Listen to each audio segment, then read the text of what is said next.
Everyone knows Cleopatra died by snakebite. Most picture it as something romantic. A queen defeated, a lover lost, a woman who chose death over surrender.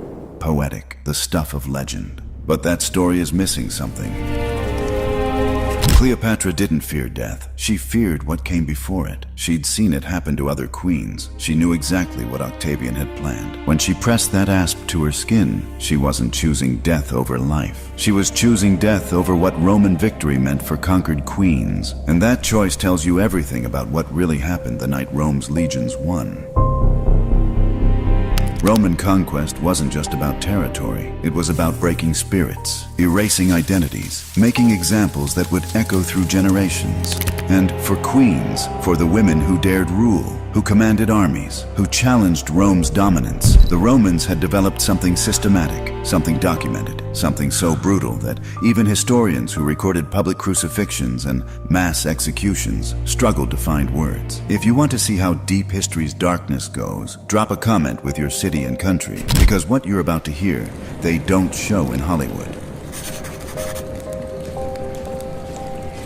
Let me show you what Cleopatra knew, what she died to avoid, starting with a queen who didn't have that choice. Her name was Zenobia, and in 272 AD, she ruled an empire that made Rome nervous. She wasn't just a queen, she was a conqueror. She commanded armies, spoke multiple languages, rode into battle on horseback alongside her soldiers. And she didn't just defend her kingdom, she expanded it. Egypt fell to her forces. Parts of Asia Minor fell as well. Territories that had belonged to Rome for generations suddenly answered to a woman who called herself Augusta, a title reserved for Roman empresses.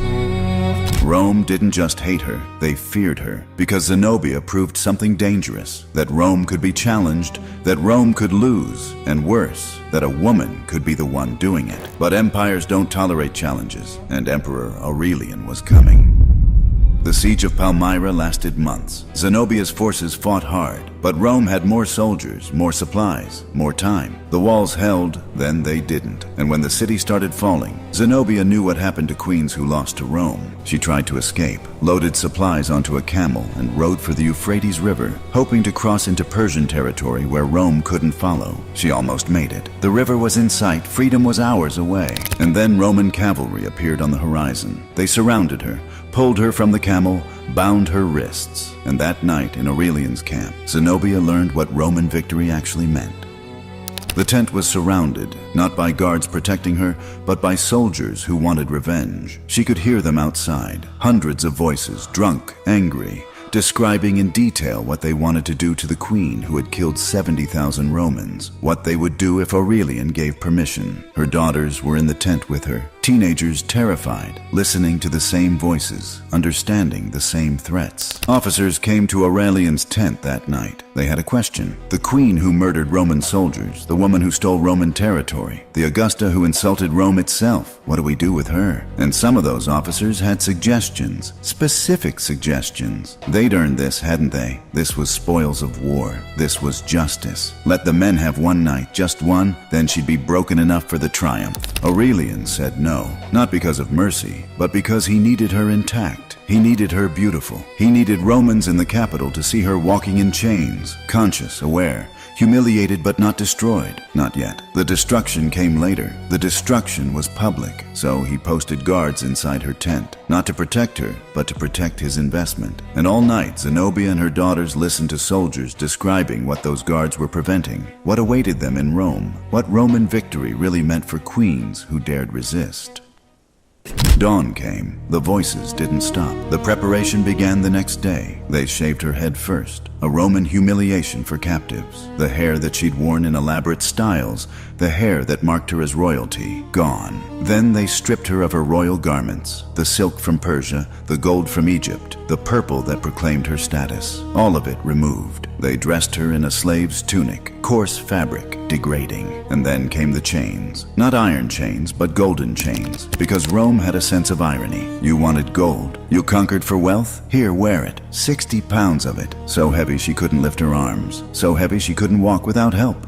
The weight pulled at her wrists, cut into her flesh, made every step, agony. But before they took her to Rome, there was one more thing. Her son, the one who had fought beside her, the one who had believed in her vision of an empire that could stand against Rome. Aurelian had him brought to her tent, and then he had him executed right there, in front of her. They wanted her to understand, wanted her to know what happened to those who raised swords against Rome, wanted her broken before Rome ever saw her. Now she was ready. Now she understood. And now the real torture could begin.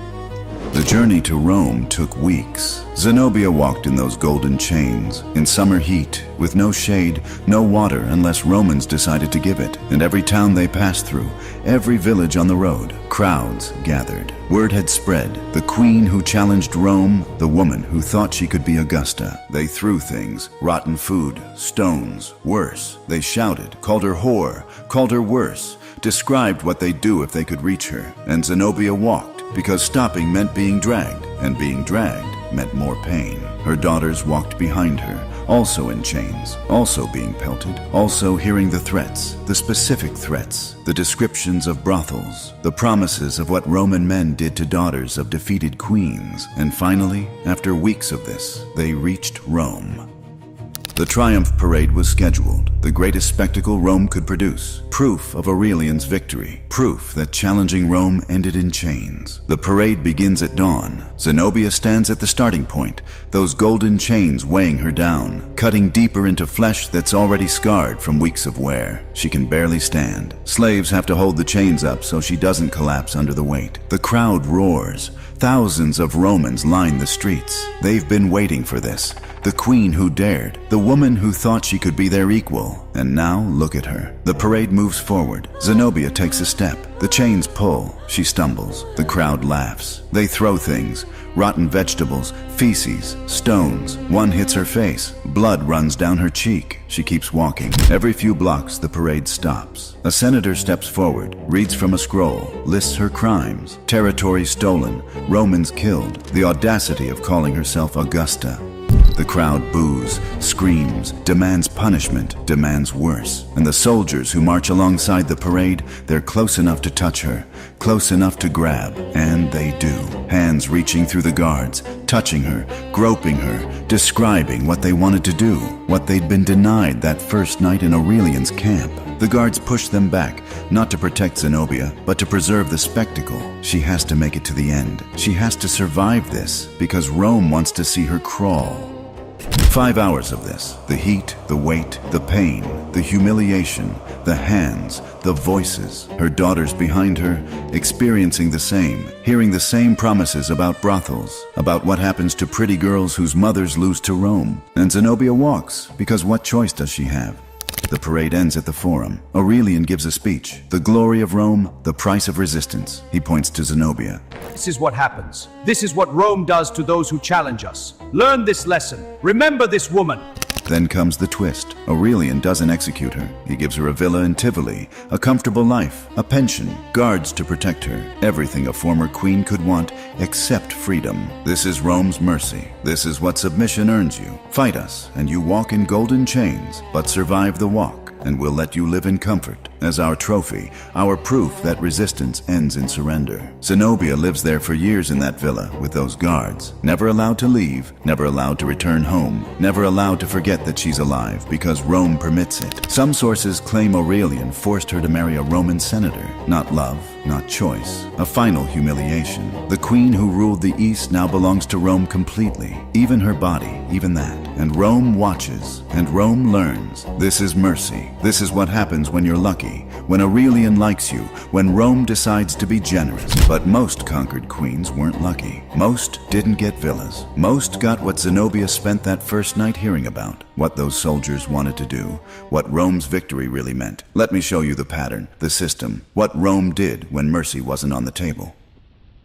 50 years before Zenobia, there was a man named Vercingetorix, Gallic leader who united the tribes and nearly defeated Julius Caesar, but nearly isn't a victory, and Caesar didn't accept anything less than total surrender. When Alesia fell, Caesar made his terms clear. Vercingetorix could surrender himself and spare his people, or watch everyone die.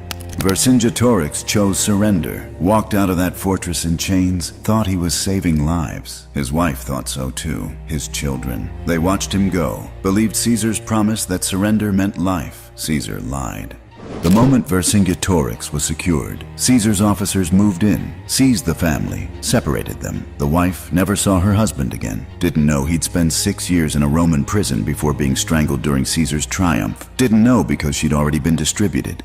That's the word they used. Distributed. Like supplies, like equipment. Defeated leaders' families were rewards for officers, payment for service, spoils of war.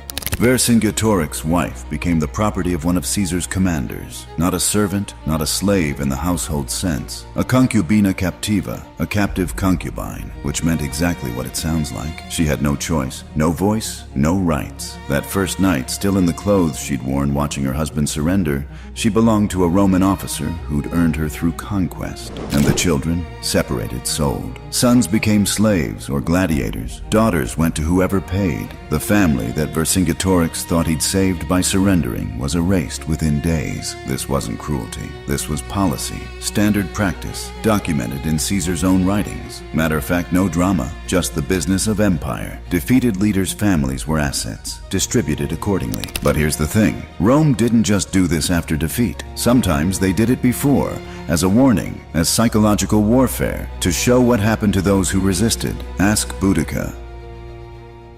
Boudica was a British queen. Her husband had an arrangement with Rome, a client kingdom, autonomy in exchange for tribute. Then he died, and Rome decided they wanted more than tribute. They wanted the kingdom. Boudica refused. This was her land, her people, her daughter's inheritance. Rome had no right. Rome disagreed, and Rome sent soldiers